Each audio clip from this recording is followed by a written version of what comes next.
ಬೋಳ್ದೆ ಪೆದ್ ನನ್ನ ಮಗನೇ. ಅಯ್ಯೋ ಬಾಬಾ ಹೊಸಿ ಸಮಾಧಾನ ಮಾಡ್ಕೊಳ್ಳಿ. ಈ ಮಾತೆಲ್ಲ ಸೋಮ ಬಾಬಾ ಹೇಳ್ಕೊಟ್ಟಿರೋದು. ಪಾಪ ಇವ್ರಿಗೆ ಏನ್ ಗೊತ್ತಾಯ್ತದೆ?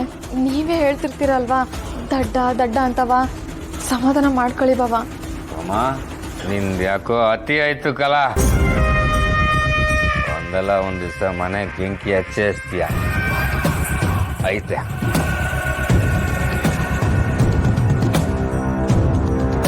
ಅಯ್ಯೋ ದೊರೆ, ನೀವ್ ಯಾಕೆ ಹಿಂಗ್ ಮಾಡಿದ್ರಿ? ನಾನು ನಿಜಾನೇ ಹೇಳಿದ್ನಲ್ವ ರಾಣಿ. ಅಮ್ಮ ಹೇಳಿದಾಳೆ ನೀನು ರಾಣಿ ನಾನು ರಾಜ ಅಂತ. ನಾವು ಈಗಾಗಲೇ ಗೆದ್ದಾಗಿದೆ ರಾಣಿ, ನೀನೇನು ಹೆದರ್ಕೋಬೇಡ, ನಾನಿದ್ದೀನಿ. ಯಾರಾದರೂ ನಿನಗೆ ತೊಂದರೆ ಕೊಟ್ರೆ ನನಗೆ ಹೇಳು. ಈ ರಾಜ ಕೋಳಿ ಕುರಿ ನಾಯಿ ಬೆಕ್ಕು ಎಲ್ಲರನ್ನೂ ಕರ್ಕೊಂಡು ಯುದ್ಧ ಮಾಡ್ತೀನಿ. ಧೈರ್ಯವಾಗಿರು. ಅಯ್ಯೋ ಮಕ್ಕಳವ್ವ, ನನ್ ಗಂಡಂಗೆ ಈಟೊಂದು ಧೈರ್ಯ ಬಂದೈತೆ. ಇದು ಒಳ್ಳೇದಾ ಕೆಟ್ಟದಾ ಗೊತ್ತಾಯ್ತಿಲ್ವಲ್ಲ. ರಾಣಿ, ಅತ್ತೆಗೆ ಸೋಮೇಗೌಡ ಎಲ್ಲ ವಿಷಯ ಹೇಳ್ಬಿಟ್ಟಿದ್ದಾನೆ.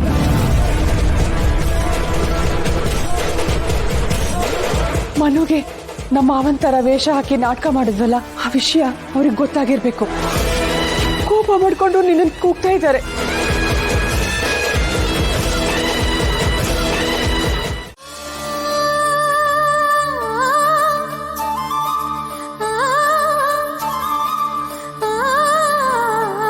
ಶಾರ್ವ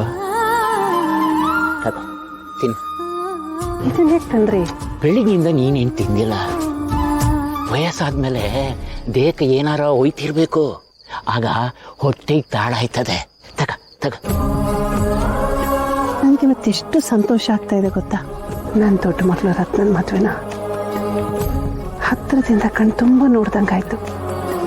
ಎಲ್ಲ ಶಾಸ್ತ್ರಗಳಲ್ಲೂ ನಾನು ಭಾಗಿಯಾದಂಗಾಯ್ತು.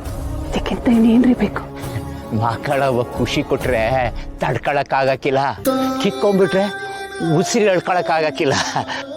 ಹಂಗೆ ಆಸ್ತಿ ಅಂತಸ್ತು ಆಳು ಕಾಳು ಇದ್ಯಾವುದು ಬೇಡ ರೀ. ನಮ್ಮ ಮಕ್ಕಳು ನೋಡ್ರಿ ಸುಖ ಸಂತೋಷದಿಂದ ಸಂಸಾರ ಮಾಡ್ತಾ ಇದ್ದಾರೆ. ಇದನ್ನೆಲ್ಲ ನೋಡಕ್ಕೆ ಎಷ್ಟು ಖುಷಿ ಆಗತ್ತಲ್ಲ. ದೀಟ ಶಾರು.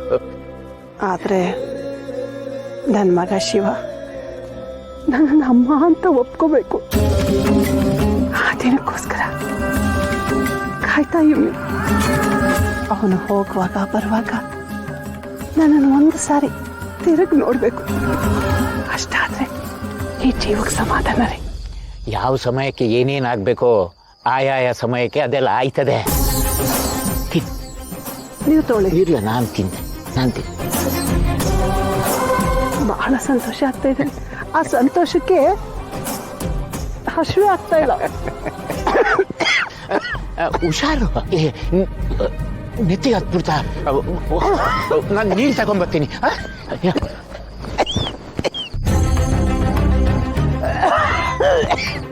ಹೊಂಬಾಳೆ ಹೊಂಬಾಳೆ ಪ್ರೀತಿಯ ಹೊಂಬಾಳೆ.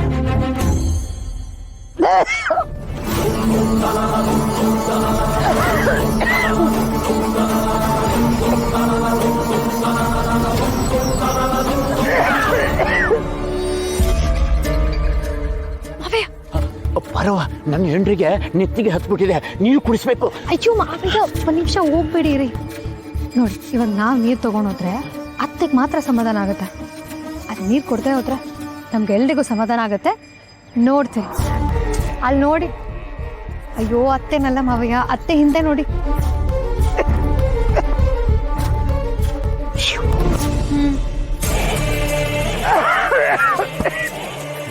ಬರವ, ಇದು ಆಗಕ್ಕಿಲ್ಲ ಕಣವ. ನನ್ನ ಹೆಂಡ್ರಿಗೆ ಏನಾದರೂ ಹೆಚ್ಚು ಕಡಿಮೆ ಆಗ್ಬಿಟ್ರೆ ಏನ್ ಗತಿ? ಅಯ್ಯೋ ಮಾವಯ್ಯ, ನಾನು ಡಾಕ್ಟ್ರು, ನಾನು ಹೇಳ್ತಿಲ್ವಾ? ಏನು ಆಗಲ್ಲ, ನೀವು ಸುಮ್ಮನೆ ಇರಿ.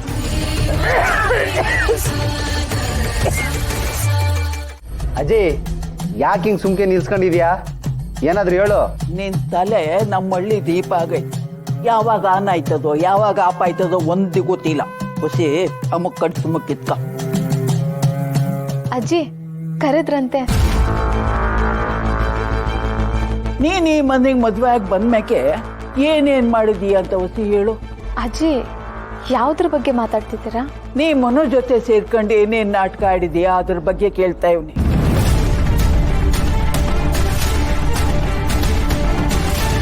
ನನ್ನ ಗಂಡನೇ ಪುನರ್ಜನ್ಮ ಎತ್ ಬಂದಾನೆ ಅಂತ ಹೇಳಿ ಮೊರವಾದೆ ಕೊಟ್ಟುದು. ಬಟ್ಟೆ ಬದಲಾಯಿಸಕ್ಕೆ ಕೊಟ್ಟೆ, ನಾನು ಮಲ್ಗಕ್ಕೆ ವಾಣೆನೂ ಬಿಟ್ಕೊಟ್ಟೆ. ಇದೆಲ್ಲ ಮಾಡಿದ್ ನಿನಗಿದ್ದ. ಯಾಕೆ ಈ ನಾಟಕ ಆಡ್ದೆ ಹೇಳು. ಏನು, ನಾನು ನನ್ನ ದೊರೆ ಸೇರ್ಕೊಂಡು ನಾಟಕನ? ಇನ್ನೀ ವಿಷಯದ ಬಗ್ಗೆ ನಾನು ಮಾತಾಡಕ್ಕಿಲ್ಲ. ನಮ್ಮ ತಾತ ಅಂದ್ರೆ ನಿಮ್ಮ ಯಜಮಾನ್ರು, ಅವ್ರ ಹಿರಿಯರು, ಅವ್ರ ಅಪ್ಪ, ಅವ್ರ ತಾತ, ಅವ್ರ ಮುತ್ತಾತ ಎಲ್ಲರೂ ನನ್ನ ದೊರೆ ಪರವಾಗಿ ಇರೋದೇ ನಿಜ ಆಗಿದ್ದಿದ್ರೆ, ನೀವು ಹೇಳ್ದಂಗೆ ನಾನು ಮಾಡ್ತಿರೋದು ನಾಟಕನೇ ಆಗಿದ್ದಿದ್ರೆ ಅವರೇ ಎಲ್ಲನೂ ತೋರಿಸ್ಕೊಡ್ತಾರೆ.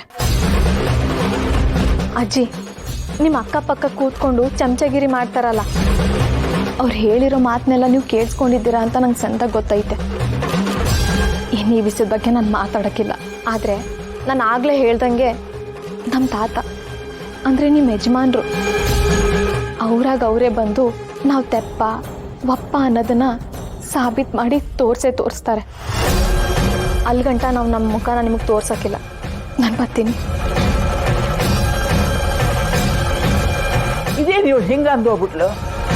ಸುಳ್ಳೇ ಹೇಳ್ತಾ ಇದ್ದಾಳು, ದಿಟನ ಹೇಳ್ತಾ ಇದ್ದಾಳು, ಒಂದು ಗೊತ್ತಾಯ್ತಾ ಇಲ್ವಲ್ಲ. ಏನಿಲ್ಲ ಸೋಮ ಇದು. ನೋಡಲಿ, ಕುರುಕ್ಷೇತ್ರ ಯುದ್ಧ ನಡೀತಾ ಐತೆ. ಅಮಿತಾಬ್ ಬಚ್ಚನ್ನು ಕರ್ಣನ್ ಜೊತೆ ಯುದ್ಧ ಮಾಡಕ್ ಬರ್ತಾವನೆ. ನೋಡಲಿ.